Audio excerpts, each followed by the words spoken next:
Allah subhanahu wa ta'ala has brought you here to understand the reality of magic and how serious it is.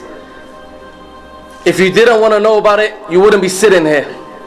And Allah subhanahu wa ta'ala has given us beneficial knowledge from the Qur'an and the Sunnah to explain to the Muslims and to the non-Muslims the reality of sihr. And what I'm going to be going through is real life experiences of how it destroys lives and the difference between magic and psychological illnesses,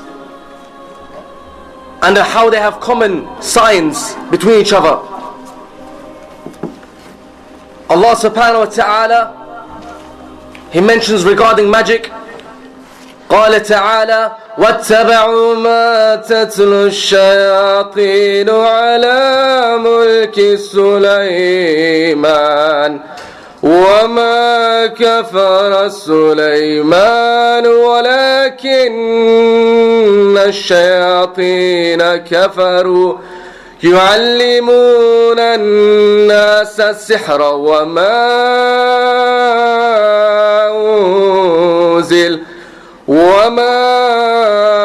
أنزل على الملكين ببابل هاروت وماروت إلى آخر الآية. Allah subhanahu wa ta'ala in this ayah, it's a very long ayah, He mentions how the Jews, they follow the shayateen, and Sulaiman alayhi salam, he didn't follow the magic. He didn't do kufr. And Allah subhanahu wa ta'ala says in the Quran, it is kufr to do magic. It is not something small. It ruins lives. It's destroyed many lives before, and only with the permission of Allah subhanahu wa ta'ala, it didn't destroy the Prophet sallallahu alayhi wa sallam. As the scholars they mentioned, some of the scholars they said if he wasn't a prophet, it would have killed him. If it would have killed the Prophet sallallahu alayhi wa sallam, it would have killed many of us here.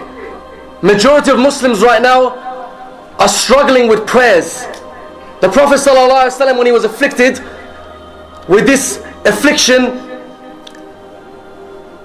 he was the greatest man who lived on this earth. We are far from the Prophet ﷺ. And one of the biggest common magic that's done in our time, in this land and in Muslim lands, is a sihra tafriq bayna mar'i wa zawji, between husband and wife. How many divorces do we see? Sudden divorces, no reason. 6 months they've been planning to get married, suddenly something changed. What's going on?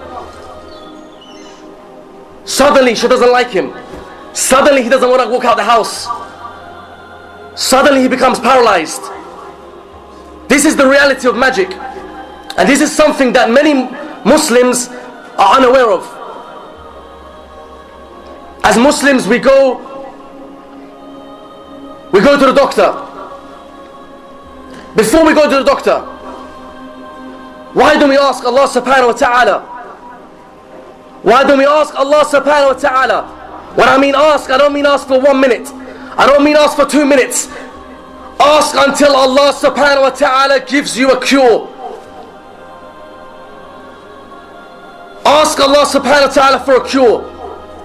Wallahi, thumma wallahi, how many people have come to my office with no deen, no religion, no prayer, no nothing, and Allah subhanahu wa ta'ala enabled, with the permission of Allah subhanahu wa ta'ala. When the Shaykh mentioned they got cured, they only got cured because they came back to Allah subhanahu wa ta'ala.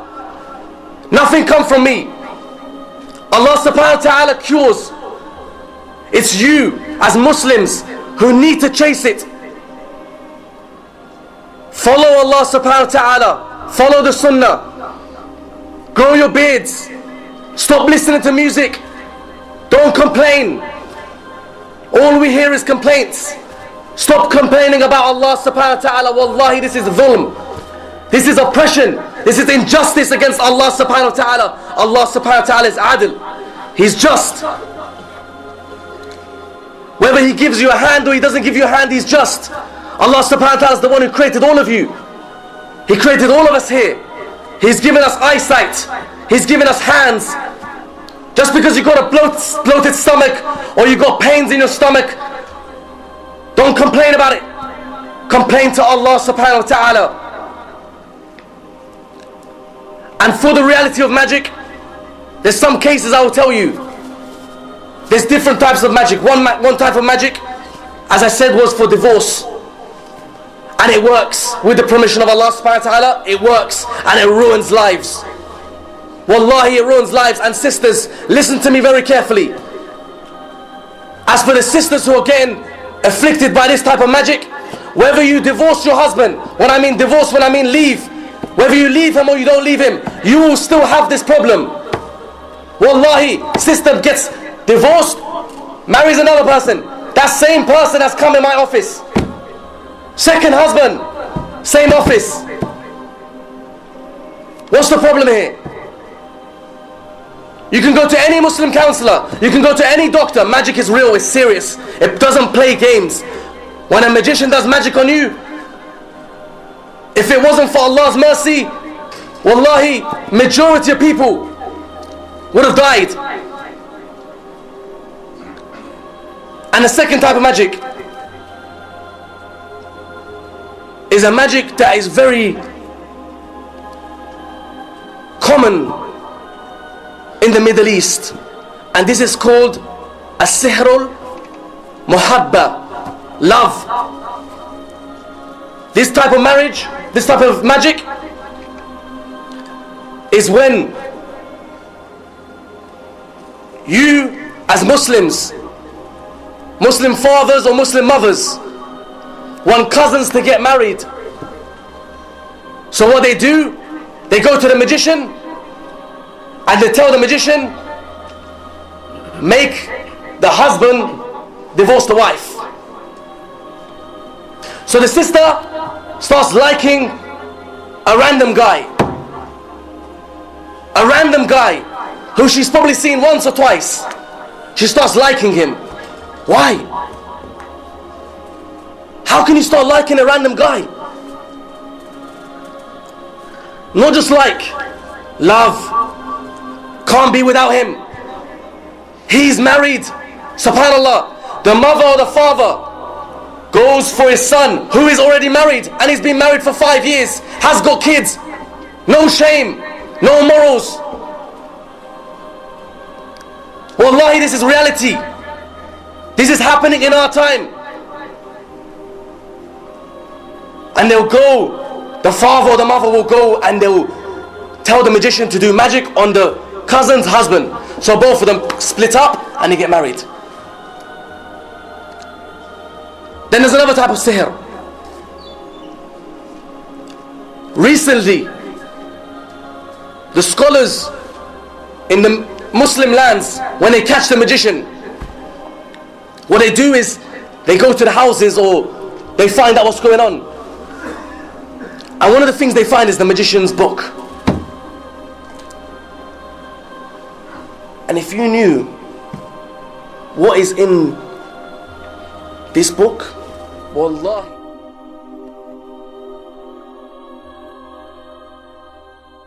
He made dua to Allah subhanahu wa ta'ala, and that dua was accepted. Where the angels come and they showed him. Some narrations say Ali radiallahu anh went and collected the magic and brought.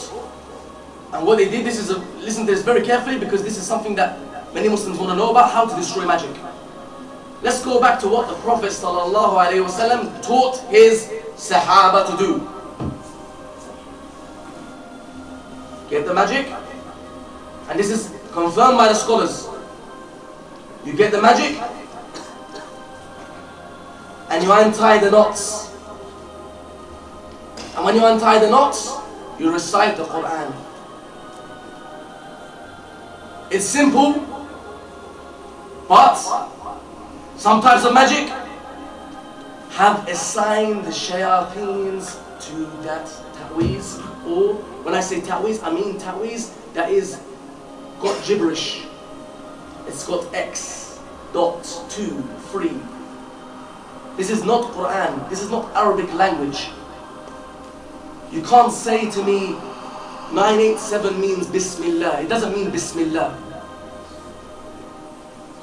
If it meant Bismillah, why didn't the Prophet ﷺ teach us this? You're insulting the Prophet.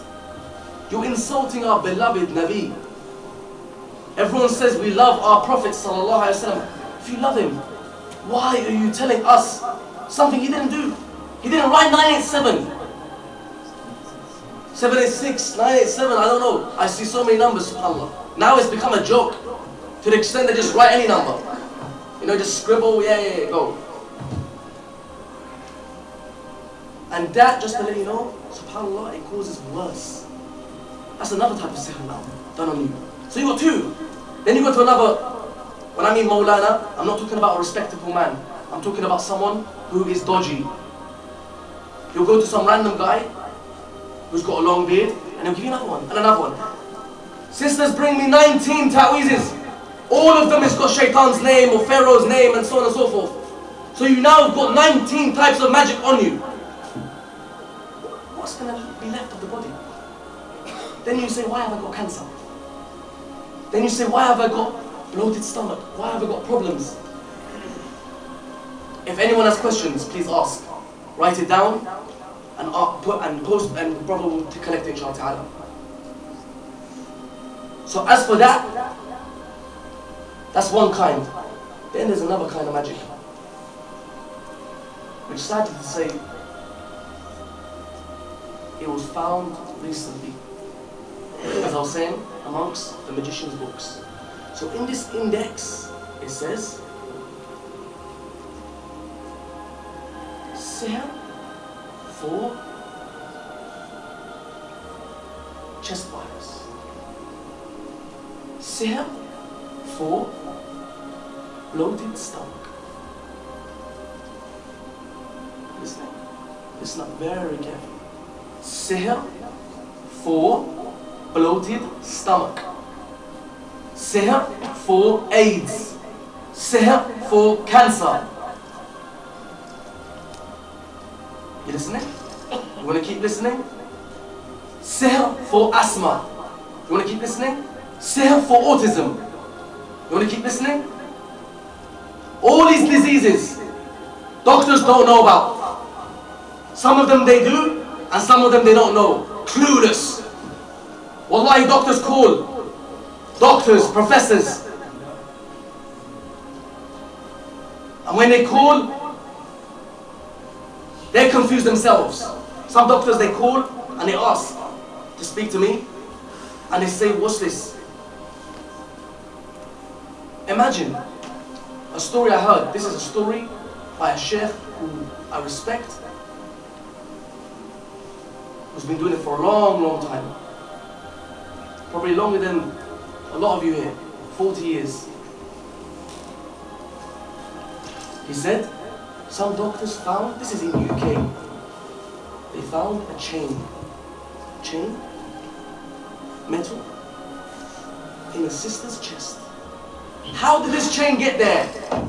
Doctors are saying, no way this chain could have got there. Impossible. How? How? They done ruqya on her. And then what?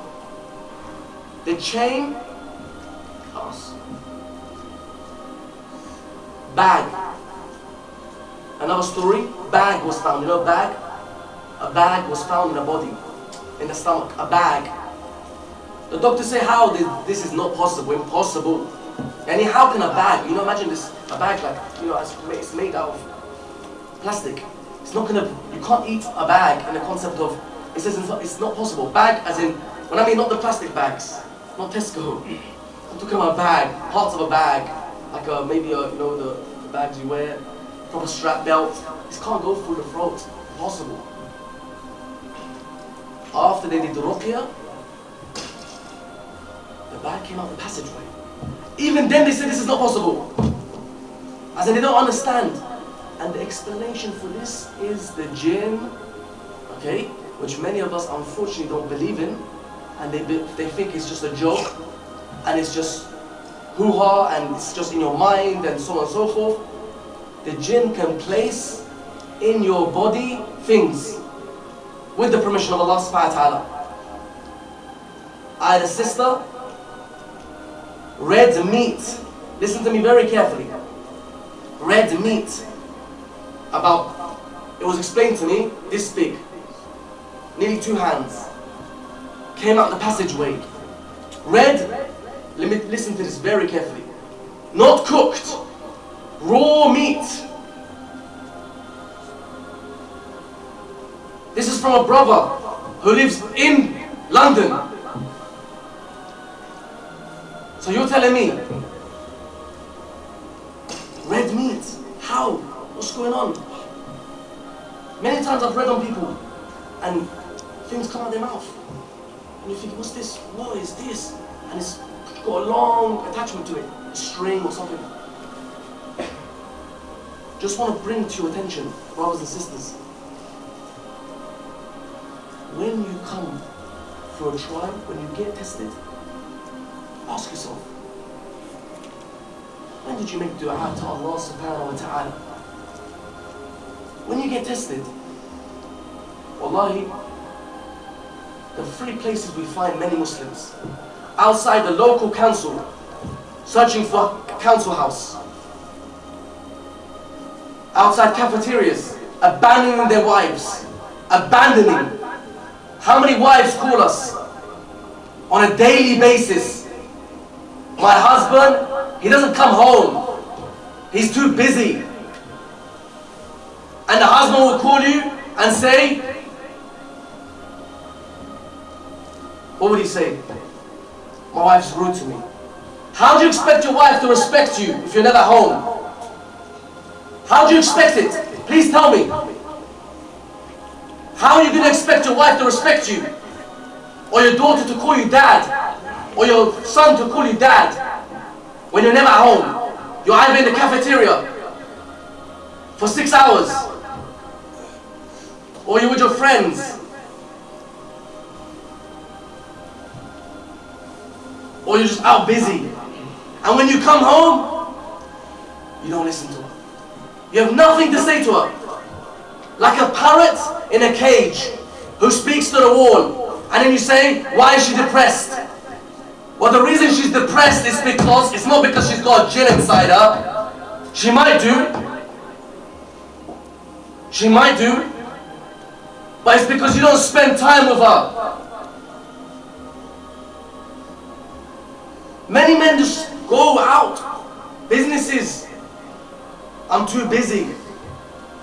So why'd you get married? Don't get married. If you're too busy, don't get married. These are the problems I'm facing with. And this is why I'm bringing it to your attention. Because majority of sisters, it's not just one sister. I'm talking about hundreds, with no exaggeration, will call and they'll say, my husband, this. And lastly, they'll say, I need treatment. Okay, where's your husband, sister? My husband's too busy. How do you feel as men? You're too busy to come. Your wife has to come on the train or on the bus to a stranger because you're too busy. She pays out of her own pocket because you're too busy. What are you busy with? Are you busy with business? If you're busy with business, give her the money. If you're not busy with business, then what are you doing? Because that's what it's coming down to. And wallahi, a sincere advice to all our brothers. If you don't take care of your wives, they'll resent you. They'll resent you. They won't like you anymore. Don't blame them, blame yourself. We are one no mama who should stand. with each other through all the highs and lows. One more, one more, one more.